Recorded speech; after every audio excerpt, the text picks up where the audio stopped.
Now, I don't know what your daddy told you, but that ain't how the game go. You know, women's lib is cool. I'm all for equal pay, equal work. Women deserve the rights, all of that.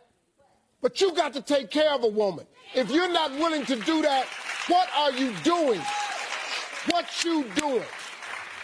There are 3 ways a man shows his love: protect, profess, and provide. Provision is big for men. We take a woman out, we're paying. That's the man way. If you sitting up in here and you got to have her pay for her own damn food, that ain't the man way. See, we done stopped teaching young dudes how to be men. It's the man way. Okay. All right. Well, you know what? Thank you to the young lady who sent this to me. You know what? I have mixed feelings about this. I have mixed feelings about this because I'm not exactly a huge Steve Harvey fan. His delivery is just not really Listen, I hear what it is that he's saying, but I feel like it leaves so much unsaid. So for those of you who this is your first time here, I'm Tonya TKO, and I'm a self-love specialist and relationship expert from TonyaTKO.com. I help you learn to love yourself and each other.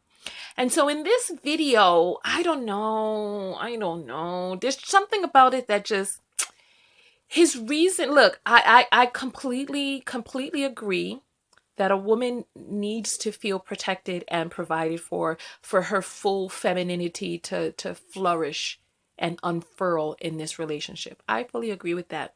However, I feel like he leaves a lot left unsaid when he just says that's the man's way.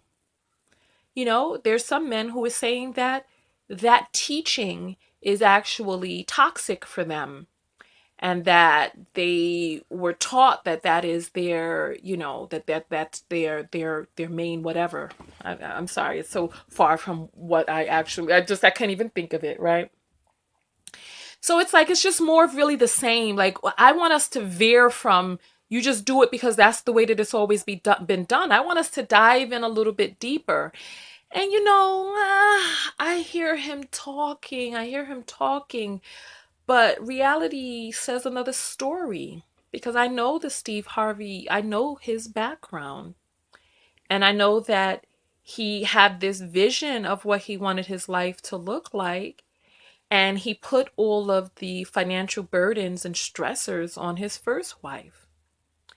And when he got tired of putting all those burdens and stressors on her, he then removed himself and left her with children to raise with no help from him, while he went to California, living in a car outside of comedy shops, comedy stores, or whatever you call them. Whatever.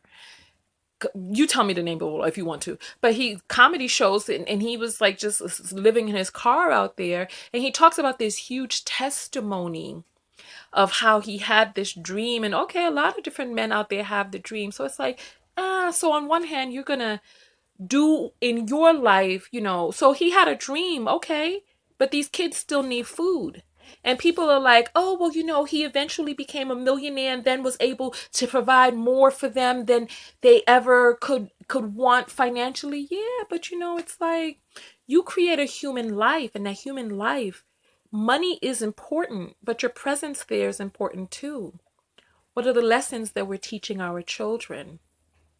What are the things, the brokenness that's coming up for them when daddy has left them, and the stress that mommy's going through trying to figure this all out on her own? So it's like, after all is said and done, yeah, you have money, but what damage was done in the interim that money can't, well, I guess if you have enough therapy or whatever, but I don't know. But my whole thing is, yeah, so he's saying this now, but was he providing for his first wife when he left her to fend for herself? So it's like, you know, people, they read his story and they're like, oh, it's so inspirational because we're reading it from his point of view. But how many other stories are there out there right now, where there's somebody who's like, I got a dream, I'm gonna be a rapper. baby, I can't help you with raising the kids right now.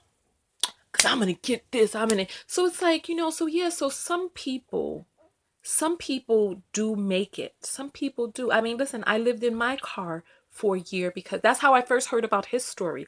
I lived in my car for a year because I have this dream, and I believe so much in it that I sacrificed in that way to live in my car and tough it out so that I could stay in Los Angeles, right? But I didn't have mouths to feed. I didn't have a commitment on paper. I didn't have anybody else depending on me. And I just didn't shirk all my responsibilities and duties and was like, F it. I have this dream. Yeah, you have this dream, which may or may not come true. But right now, you have little dreams that are in the flesh living who need food. Who need food. And so, yeah, I hear him talking about the man's way. This is, see, this is part of the reason that I'm cool on him. I'm cool on him. I'm like, I'm good. I'm good. I just, I need to hear more. I need to hear more than just some fancy catchphrases and some clever words after the fact, but real life. It's like we all live real life. It's like when all is said and done, what did you do? What did you do with your opportunity? So yeah, it's like when all is good, and speaking of living in my car, right? I'm gonna say this, and then we're gonna jump out of this video. I've been a self-love specialist for quite some time. I started studying and learning about psychology and the inner workings of esteem and self-worth many years ago after my mother died, and I had to go through that journey myself, right? And I said that there was a type of woman that I wanted to be, and life brought circumstances into my life to assist me. It was hard living in my car, doing this and that, to assist me in becoming who it is that I needed to be the woman that you see sitting here today. And it's like, that is when the true test came. It's like, it's easy to sit in your high-rise loft and talk about what it is that you would do. But when you get thrown into the trenches, what is it that you did do? It's like, it's easy to talk when everything is easy. But when the boulders are falling down and the storm is upon you, what is it that you did then?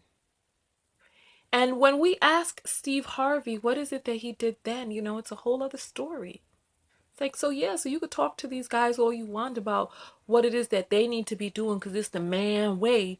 But when the boulders were falling down and the gravel was falling from beneath your feet, what is it that you actually did? It's like we take for granted that everybody has these lives, and this is what gets us so caught up. Because, we hear people's stories, and everybody's story is unique and individual. Yes, and I appreciate everyone's story. However, at the end of the day,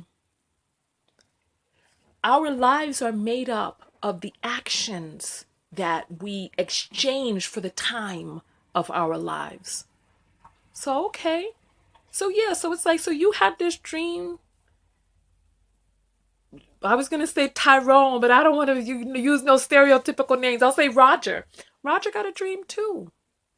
Why is it that your dream and you circumventing your fatherly duties is any more righteous, noble, or whatever than Roger's dream that's shirking his responsibilities? So I don't know. You know what? On that note, I'm going to get out of here. I want to hear your thoughts below. I agree with what it is that he's saying. However, I need more. I need more substance to it. And I also, I don't necessarily want to look at the messenger because, the words are the words in and of themselves. They may come from a higher place than the messenger. So I don't know. I want your thoughts below. Tonya TKO, and I'm out. Go out there and love one another. Most importantly, what? Love yourself. And part of loving yourself is keeping it real. Keeping it real.